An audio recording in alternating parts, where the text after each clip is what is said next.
All right, we're back. We're live. What's up, party people? My name is Sunny Ray. This is the Sunny Ray Show. This will be the third interview for the day. Next, I've got Sam Hasty coming on. He is a partner at Active Impact Investments. He went from essentially teaching grades 6, 7, and 8 for over 5 years, all the way over to now managing a fund that's, I guess, deployed over 180 million across 3 funds. So happy to bring on Sam. Sam, did I say that correctly? Is it, would you guys deployed 180 AU, or is that your AUM? We've raised 180 million. So our You've third raised 180. is about half deployed. So we've deployed over 100 million, but we haven't deployed the full 180 yet. Gotcha. Cool. So and we're gonna kind of like go in a bunch of different directions. And obviously the title is something else. I'm really excited to kind of like map out your career arc and all that. But just to kick it off, like what is Active Impact Investments? What do you guys? What's your overall kind of thesis there? And just let's start there. Yeah, we're a seed stage venture capital fund. We're investing in technologies that reduce emissions. We do that in lots of different ways. We're very flexible. We've got hardware, software, services businesses. We've got some that are vertically integrated in doing all three. And I'd say I get the question all the time, like, what are you interested in? What's your thesis within climate? What's the sub thesis? And over the years, I've had lots of, I think, decently thought out, sophisticated answers. But I've kind of been cutting through a lot of the noise recently because the truth is we're just looking for truly exceptional people. Anybody that does seed stage investing tells you, so much of it is about the people.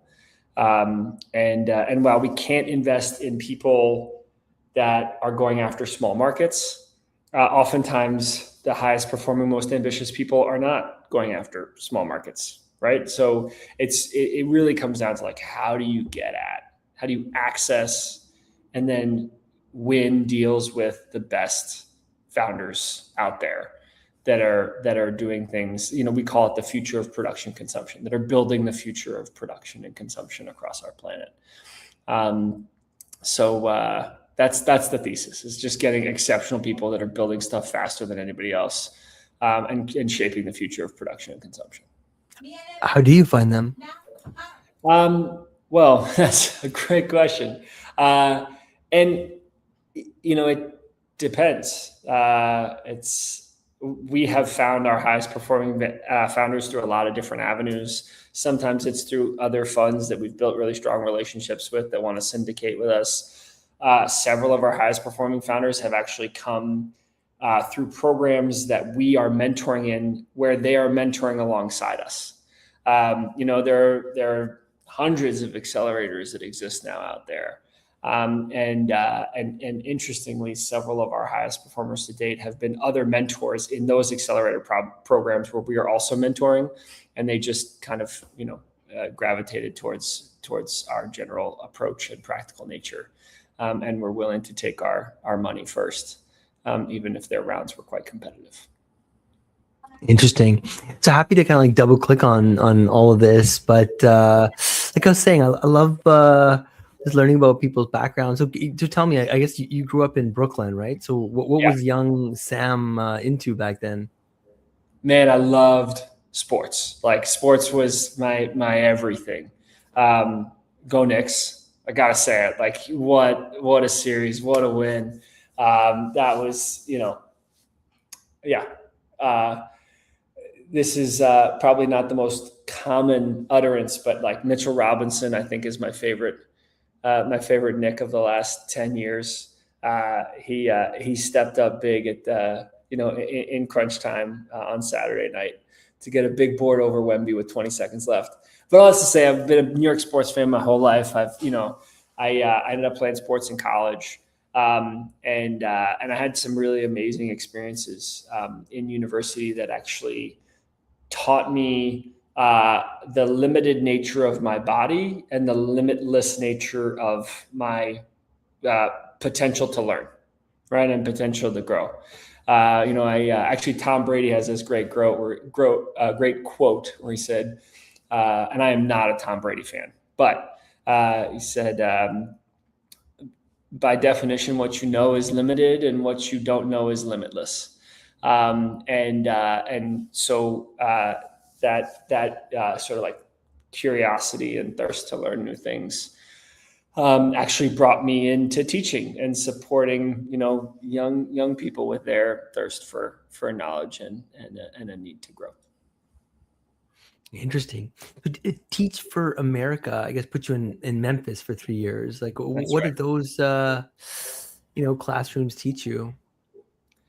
Yeah, I mean, I remember when I first got into Teach for America, one of my mentors said, "You're going to learn more than you teach as a teacher." Because the interesting thing about teaching in a classroom is it really does hold up a mirror to you. And the way you conduct yourself is really absorbed by the students every day, and they sort of like feed that back to you. It's a pretty powerful and efficient feedback loop. Um, and I learned a lot about myself. I worked really, really hard to try to become a better teacher than the day I showed up. The day I showed up, I was a terrible teacher. And I'm happy to talk about some of the stories from those most challenging days in the classroom. But I learned a lot about some of the like stuff as basic as like how what you put into your body impacts your emotional state. In college as an athlete, I learned a lot about the importance of, what I consumed and what that meant for my athletic performance. Taking it easy on things that created inflammation in the body, like alcohol, etc. But I was less, when I taught, I realized how much things like a candy bar would impact my emotional state, right? Like these like glucose spikes actually change, like students need a consistent rock in the classroom in front of them. They don't need a volatile person that's up 1 minute and down the next. And so, like just creating systems in my life that allowed me to be a more balanced, stable person was a really, interesting set of lessons learned in the classroom. I also would just say, like, I learned a lot about like the inequalities that exist in the United States in ways that are like truly heartbreaking to this day and are not getting better. Um, Memphis, I grew up in New York City, which is a very vibrant place. And Memphis is a city that I love deeply. But it's a city that deals with brain drain in some ways, or at least, I lived there 10 years ago, right? So some of my information is outdated, but Memphis has some deep systems of oppression that's, still existed 10 years ago. And so getting more deeply exposed to systemic inequalities taught me a tremendous amount that's hard to summarize in a sentence or two.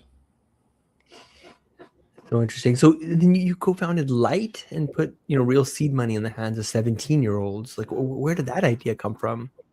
Yeah, so it wasn't my idea. The Another guy who did Teach for America with me, it was his brainchild, and he actually started it in his classroom, teaching, basically trying to give students the ability to create businesses that would impact their community. And I got involved quite early on with him, just on like the fundraising and volunteer side. Like I have a bit of a knack for fundraising. It's something that I've always enjoyed doing. I've been told I have a screw loose. But I also really enjoyed volunteering and working with these kids on their business ideas in the earliest days. And so I ended up like really falling in love with the work that was being done there. And the whole process of like building stuff from scratch and supporting people building things from scratch was something that was really, it got me excited every day. And there was some really cool research that came out of Yale in 2010 that was showing a relationship between ownership over learning and skills growth and retention skyrocketing. And anybody that's been an entrepreneur will tell you that, right? That like you don't just learn a ton, you hold on to it so much longer because of this emotional connection to what you're building. And so it was really cool to see that every single day with Light. And then looking back, how did teaching kind of set you up to be an investor? Man, I don't know. That's something I'm still struggling to answer today. Like the truth is, I think there's a couple of important truths um, in the classroom. 13-year-olds don't care about your ego. They don't care about what you think or how you feel as a teacher. They are so intensely entrenched in this like hormonal hurricane that almost every 13-year-old lives in, right? That that experience of managing people in that state is actually super valuable, because you realize that first and foremost, when you're doing things for yourself, it doesn't serve the cause. Like, I know that sounds very obvious, but we all do little egotistical things every single day. And dealing with, again, people every single day that are in this like really volatile hormonal state, I think you realize that for someone to listen to you, you have to first really pour into and invest in them. Like you say, how does that impact my investing work now? We were just lucky to win a deal to invest in a company with an exceptional founder. He's taken a company public. He built another business that's over $1 billion. He's like a truly exceptional repeat founder who's done amazing things and built like big, hard things to build. And we're the first money into his new business. And we were in our onboarding call with our full team. We always ask, like, for previous experiences you've had with investors, what are things that work and what are things that don't? What are things that make it hard? And he said, well, one of the things that's really hard for me is when, an investor shows up once a quarter and is sort of half paying attention and then has a strongly held opinion. Like, they haven't dug deep on the business. They haven't, sort of like worked to really understand what's happening before giving their opinion on where the direction of the business needs to go, or who I need to hire, or who I need to fire, any of this stuff. And that's actually pretty analogous to what I said about 13-year-olds, right? It's like, they're not going to listen to you until you pour into them first and really work to understand them and what matters to them. They're not a compliant bunch by nature. And entrepreneurs are actually, like, in a good way, like, relatively uncompliant. Like, they're relatively disagreeable, those successful ones. Like, and we can get into that. But learning how to pour into those people first, as opposed to seeking to extract right off the bat, is super valuable in our business, and actually not something that a lot of people are forced to learn before they get into the business. That's just super fascinating. So when did you first know that you wanted to move from, the classroom to writing checks? Yeah, so maybe I'll give you a bit more background because it's a windy Please. path, right? So I was teaching, and then while I was teaching, I helped build up this nonprofit, and then I got a Fulbright grant. So Teach for America has had a partnership, I don't know if it still exists, with Johns Hopkins University, where you could get a master's in education while still teaching. And as part of and you can get that master's remotely. I was living in Memphis, and I could still complete a master's remotely at Johns Hopkins. And so while I was doing that, they were aware of the nonprofit work that I was doing while teaching. And I basically got a bid to apply to Fulbright to conduct some research on how to try to take what we were doing successfully in urban areas with our nonprofit and try to bring it to rural areas. If there are certain pockets just outside of Memphis in the Southeast, right? Memphis is right on the border of Tennessee, Arkansas, and Mississippi. There is a tremendous amount of poverty in that part of the country.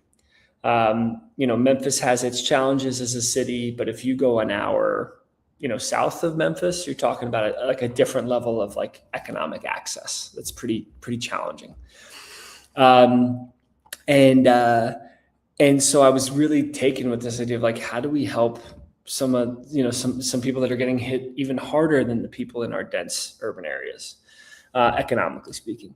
And just as a quick aside, like, when you think about like what globalization has done, like 25 years ago, when you bought groceries, that money kind of had to stay in your community, right? Like you were driving maybe half a mile away if you're in a rural area to the grocery store buying something.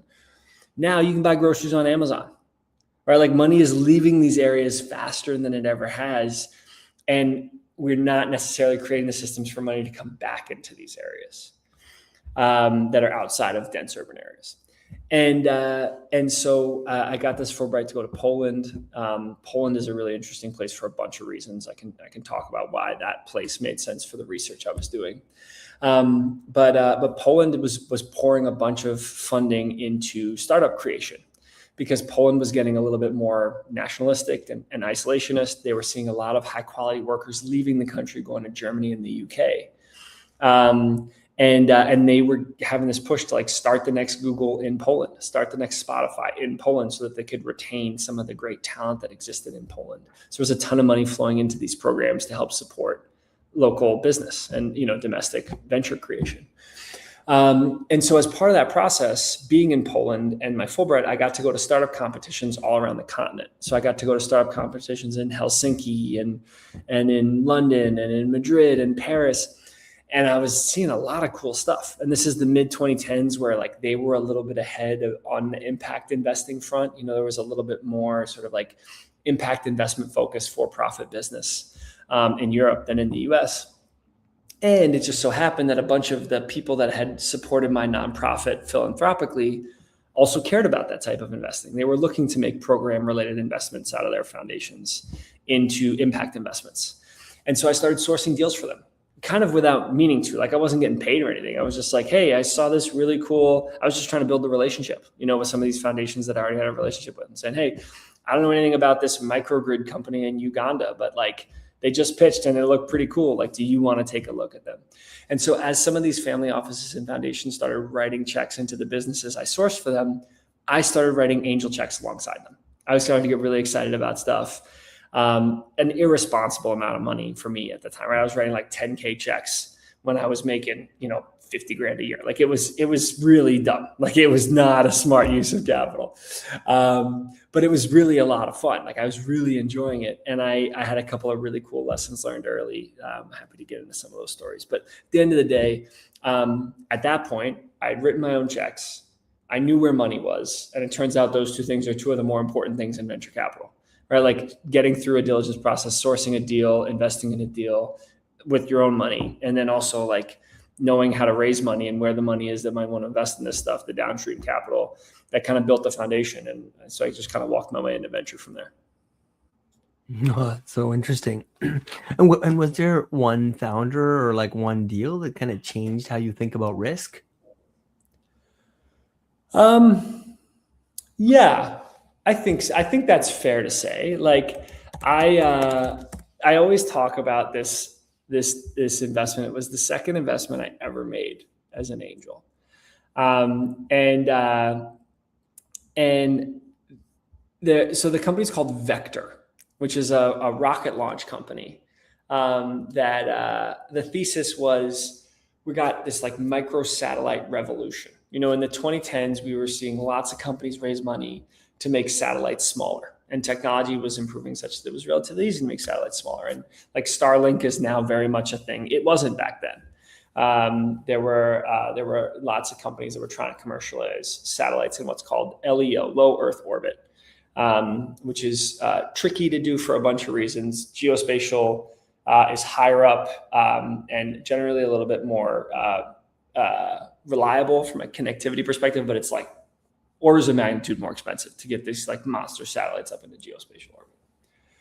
So anyway, the thesis behind this investment was like, we got to get these microsats up, and building smaller rockets that are cheaper, better, faster is gonna win. So I invested in the seed round. A guy named Jim Cantrell had founded the business, who's a well-known guy in space. They ended up raising a Series A led by Sequoia, and then a $70 billion Series B where Shasta and Sequoia both participated above their pro rata. And I was like, I'm the smartest guy ever. Like, I've got this whole angel thing figured out. Like, it's the second check I've ever written. This thing's up on paper, whatever, 20X on paper in 15 months. And then they went bankrupt 12 months later. And that process was so valuable, right? Like for so many reasons. One, I think everybody knows this in the back of their head, but far too often in venture, we just quiet the voice, which is that like signal really matters, but everybody has write-offs. All right, like there is not a venture capital fund out there that's been successful that doesn't have zeros.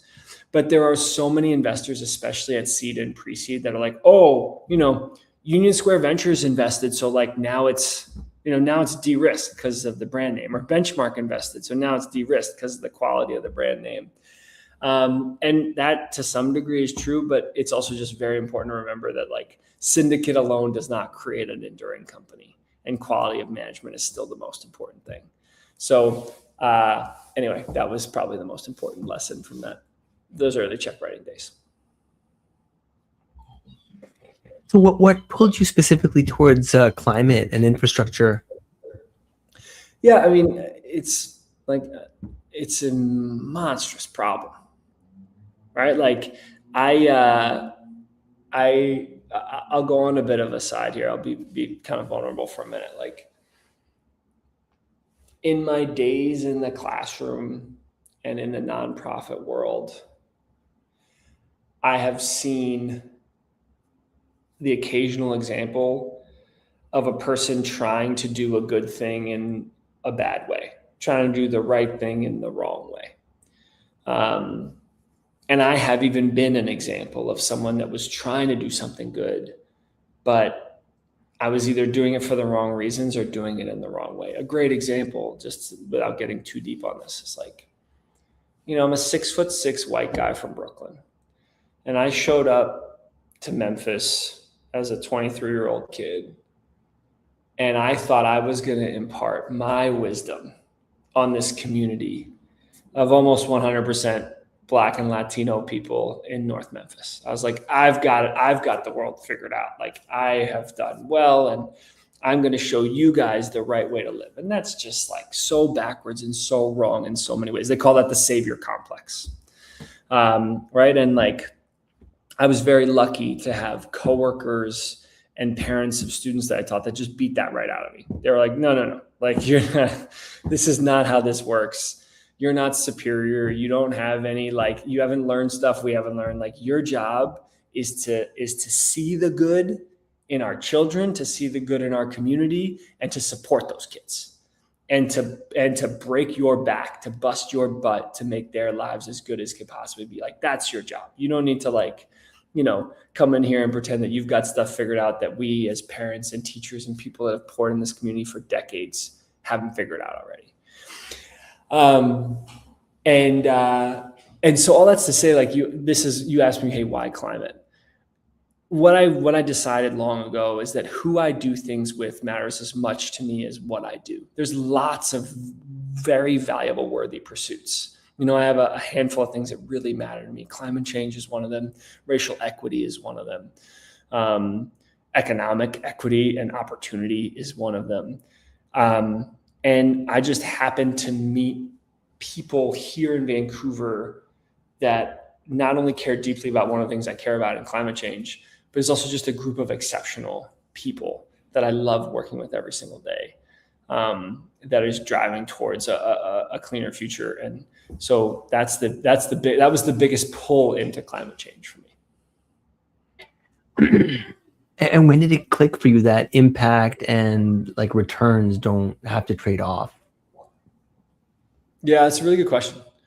I would say there's been a couple of examples. So we have one company in our portfolio right now that has gone from 0 to $100 million run rate in about 15 months. And that's all organic. Like that's not like they haven't acquired a bunch of revenue. That can happen when you end up like scooping up a bunch of people that already have 20, 30 million in top line, right? But that's an exceptional growth rate. I think when you see, I can talk all day about the sort of like tailwinds and systemic factors that, I can talk about the price of solar. It's the cheapest form of energy. So you put solar and storage together, it's the cheapest form of energy in many, portions of the world. Some like 80% of the world, solar and storage is the cheapest form of energy available. And I can talk about economic factors like that, and that was very obvious to me early on in our investing period as a management company. But what is really cool at this moment in time is even when the world thinks there's headwinds for climate change, right? Like you're seeing ESG, quote unquote ESG funds like close like crazy. You're seeing less money flow into the space, but the demand is still so strong. Like that's when it really clicked, was when you saw the headlines about things like capital flows not matching the pace of exceptional growth from some of these underlying assets, because the demand is still so strong, even if you rip out the I should say implement the OBBB, the big beautiful bill that changed so many incentives for things like climate friendly technologies. Like we're still seeing strong growth in demand. So I think that makes the feeling of momentum undeniable. So AI data centers are Yeah. pulling, unreal amounts of power off the grid. Is that like a threat or an opportunity? It's much more an opportunity. Well, I guess it depends on threat and opportunity for what. Like huge opportunity for technologies that are less emissions intensive and more sustainable, but it's a threat for our planet for sure. Just given infrastructure is pretty inherently extractive, right? It's resource intensive in ways that are not necessarily climate positive. I was gonna ask you. So I don't know if you know or if you've heard about this, but Bitcoin miners are showing up Yeah. as flexible buyers for stranded and wasted energy, right? So from a grid investor's seat, does that kind of interruptible load help the clean build out? Can you say more about that? Why would it help the clean build out, or why wouldn't it?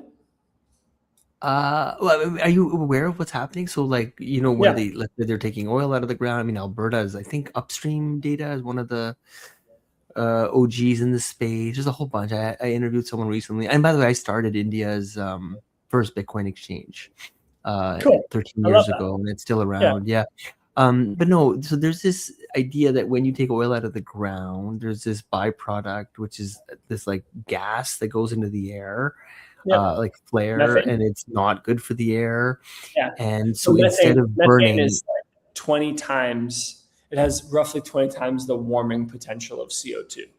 right? For So example. these So, yeah. people have essentially they use a generator to run, and then they run a Bitcoin mining Yeah. operation, and now they can do Totally. this in the middle of a field, and now Yeah. you're turning something that is bad for the environment into money.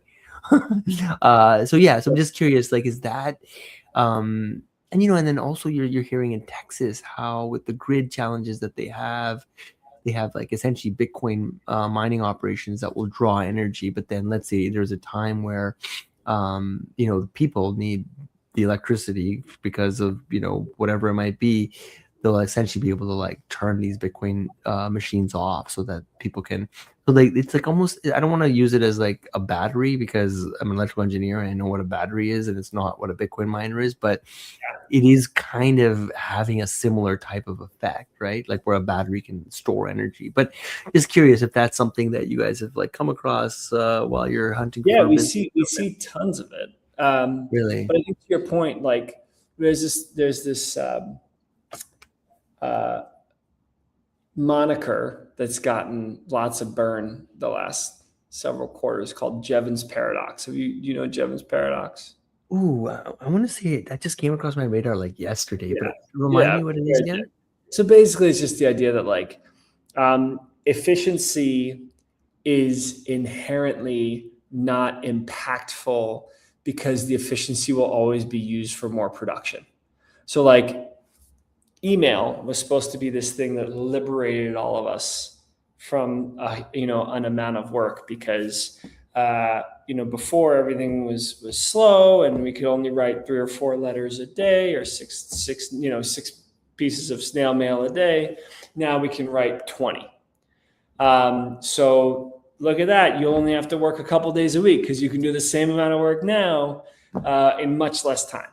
But all that happened was people just ended up sending way more mail electronically than they did without email. And so to your point, like we have these efficiencies that are created. That doesn't mean people use less energy. It means we're just going to find more ways to use that energy. Right. Right. So like on a unit basis, you might use less energy, but on an overall basis, we just continue to grow the size of the pie. So if you're going to sit here, so when we think about the emissions reduction profile of something, right? You're like, okay, cool. You're going to create XYZ doohickey that, like, you used curtailing as an example, right? So we're at a moment of peak load, so the Bitcoin mine's going to turn off, right? In a previous life, a peaker plant would have been turned on, which is usually coal or nat gas, so like carbon emissions intensive, to power that Bitcoin mine. But effectively, instead of keeping peaker plants from being turned on, we're just gonna use way more things at the same volume of energy that we had before. So the peak just gets higher as opposed to us actually keeping peaker plants from being turned on. So it's just tricky to get to the bottom, like the net positive impact of some of these efficiency plays. Right. So you're bullish on Canada right now. What's the edge that most people miss? Well, can I ask you, are you bullish on Canada right now? I'm Canadian, and I love Canada. And yes, I'm bullish on Canada. I had a front row seat to Ethereum being born, which is interesting. I went to University of Toronto, where arguably a lot of this AI excitement, was born, right? And so, I think I've traveled around Canada. I think it's beautiful. I spent a lot of time in the oil industry, so. Oh, cool. What were you doing in oil? So I worked at Syncrude. That was my first 3 or 4 jobs. In fact, it was my desire to not want to be in oil for the rest of my career. That's why I moved out to Toronto. And my first job, believe it or not, 20 whatever plus years ago, was working for, at the time, what was the fastest growing company in Canada. It was called Hydrogenics. It was a hydrogen fuel cell company that was a greener future. Obviously, the hydrogen thing hasn't quite panned out, but I with a name like Sunny Ray, obviously big fan of solar. I've thought deeply about and read a lot about climate change. I drive a Tesla and try and do what we can. But so what do you think about? I will answer your Canada question for sure. It's one of my things to answer. Let me ask you one other question. What do you think about the state of climate tech right now? Are you bullish? Are you bullish on investing in climate tech, or do you think it's a bad place to put money right now? Interesting question. Okay, so I've kind of gone back and forth a little bit with all this, right? So I definitely earlier on in my career just felt that oil was bad or something. Yeah. I've since realized that it's not. It just is. And it's actually probably helped us way more than it's hurt us. And it's ubiquitous and it's everywhere. And so I also, definitely saw what was that movie? Oh my God, Al Gore's thing, Shed My Tears, obviously had a moment and that swung me in the other direction very hard. Yep. Big, like I said, fan of Elon, drive a Tesla for now 6 years and swung that way, right? But then also kind of the ESG thing threw me off, right? It did feel like it was more about I don't know, agendas and control, and it felt like it was genuine. just this idea that we're warming up the planet and we're so sure of it and we're all bad, that felt wrong, right? So I'm kind of like literally trying to sum up like 25 years of like Yeah.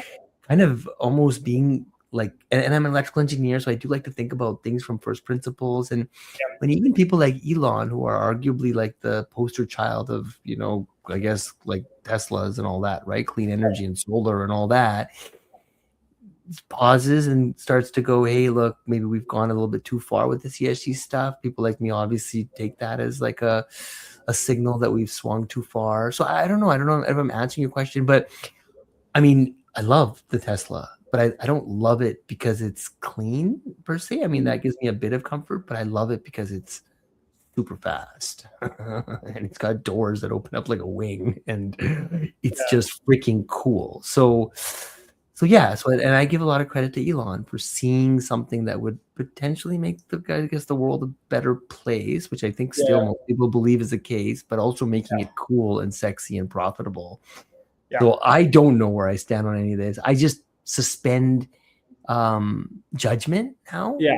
on either Yeah. side. I approach both sides with absolute curiosity instead of, like I said, oh, I've got it figured out. I just think it's too big. Totally. It's like saying I know that God exists or it doesn't. Like, I Yeah. don't know, but I'm going to be nice to both sides just in case. There's there's Yeah. a there's a quote that we have on the top of our investment memos. It says, "It's not what you don't know that kills you. It's what you know for certain that just ain't so."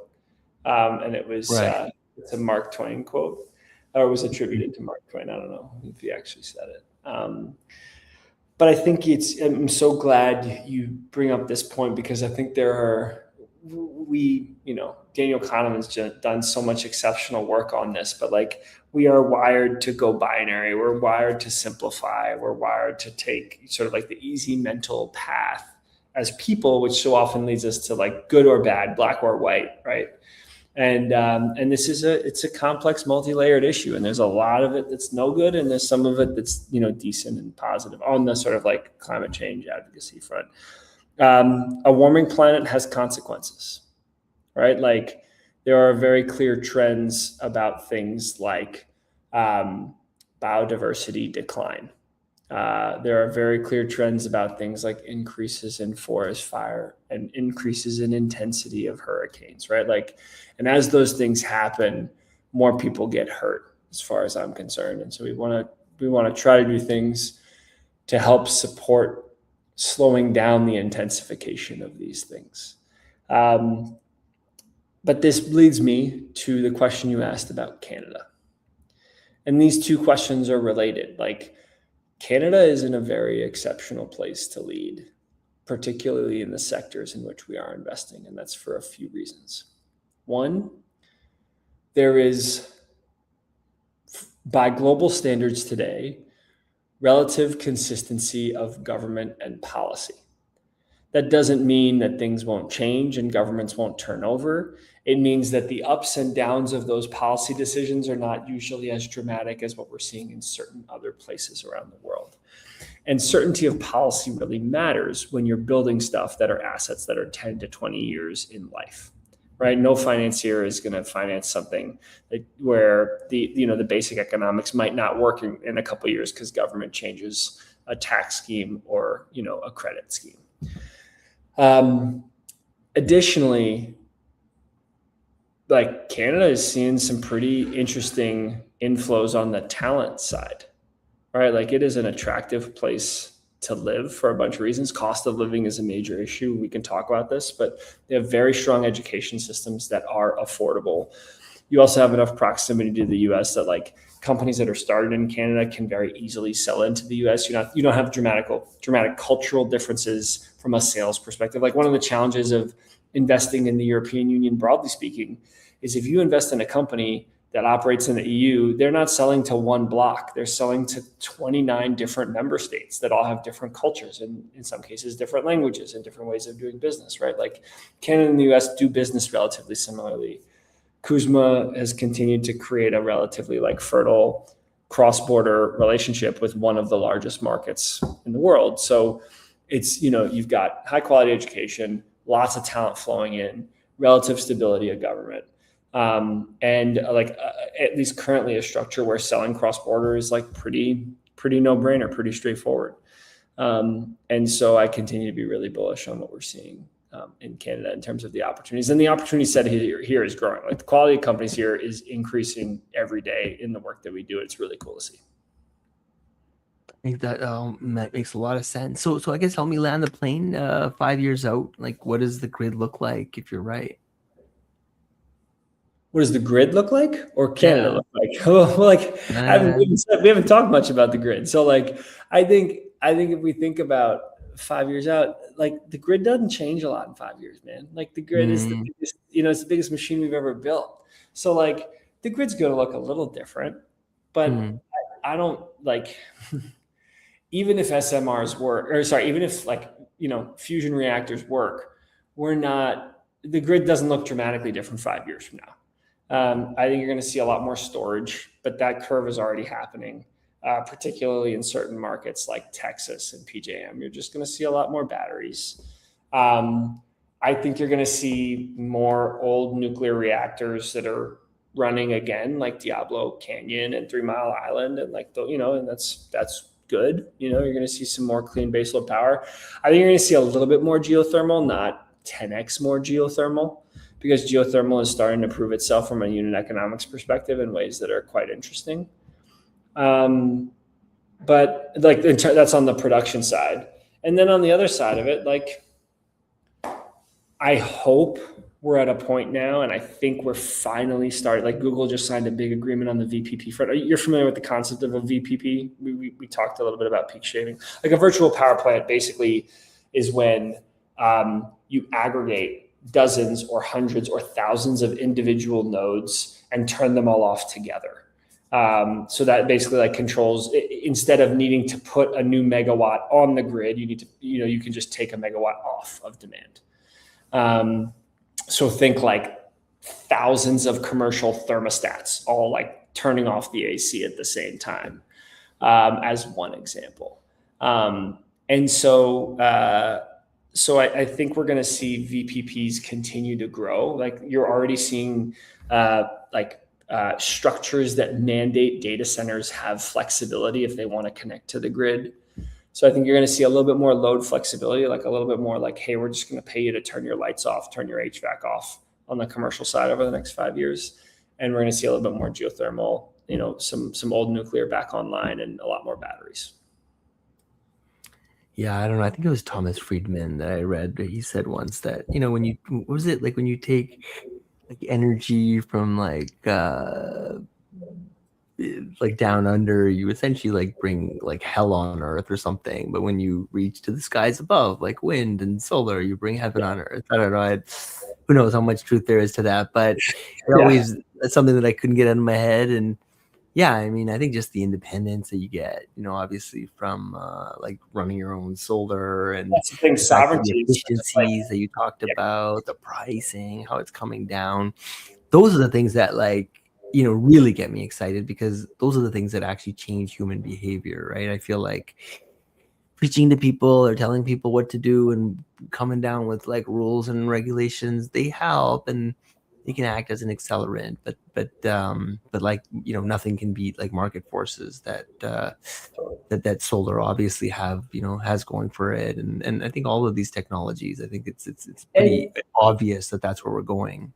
And what's interesting is like, there was a war in Iran that was started on February 28th. And like, we saw some pretty dramatic changes to the cost of fuel. I imagine it costs a little bit more to fill up your gas tank today than it did 3 months ago. Is that right? Actually, no, not you, because you drive a Tesla. But like, generally speaking, right? You've seen, prices at the pump went up. But like the impact that we felt pales in comparison to the impact other countries are feeling around the world, because they don't have the same access to fuel that we do in Canada, or that, it exists in the US. And as these massive disruptions in price happen, I mean, they happened during the Ukraine war as well. Like, it just really pushes people towards controlling their own energy sources. And one of the best ways to do that is to get it from the sun or the wind, right? As opposed to having to like ship it over from XYZ country that may or may not be corrupt or, Exactly. I think like the sovereignty piece is strong. saving money, Yeah. just being independent. I think those things really resonate. And so yeah, as a result, I'm obviously a massive fan of all these types of tech. It's been it's been a rocky road, right? You got to admit, like And left, the thing is, right, like, all around. It's and been the and crazy. And yeah, and people have played with it too, right? Like they've kind of weaponized people's feelings. And so I think yeah, people kind of swung the other way. But yeah, to say that, we shouldn't like damage the earth is kind of obvious, but it's also like kind of like you're gonna save the earth by taking money from me or something, like all these rules, like I how, think I think buddy, what like you're that doesn't make sense. what you're naming, I think Yeah, what you're naming that's so valuable is like the virtue signaling is tricky, right? Like yeah, I think there can be this holier than thou mindset yeah, that is that is off-putting, right? And I really take your point because we're all just people trying to live our best lives. And so but I think there's an open question for a problem like climate change. If you agree that the planet is getting warmer and the uh-huh. consequences of that are hurting people, and not everybody agrees, but if you do agree that those are realities, the question is just the best way to solve it. And guilt is one way that people have tried, and it's been relatively ineffective. So I think it is about saying, this is a collective problem that doesn't show up obviously or immediately in our lives every day. It's increasingly showing up in our lives through these extreme weather events and et cetera. But like how you create effective action against those things is still not a solved problem. And I think that's part of what the whole community is wrestling with. Yeah, cool. Well, Sam, thank you so much for your time. Really appreciate it. And yeah, I see we have quite a few people listening. Thank you all for tuning in.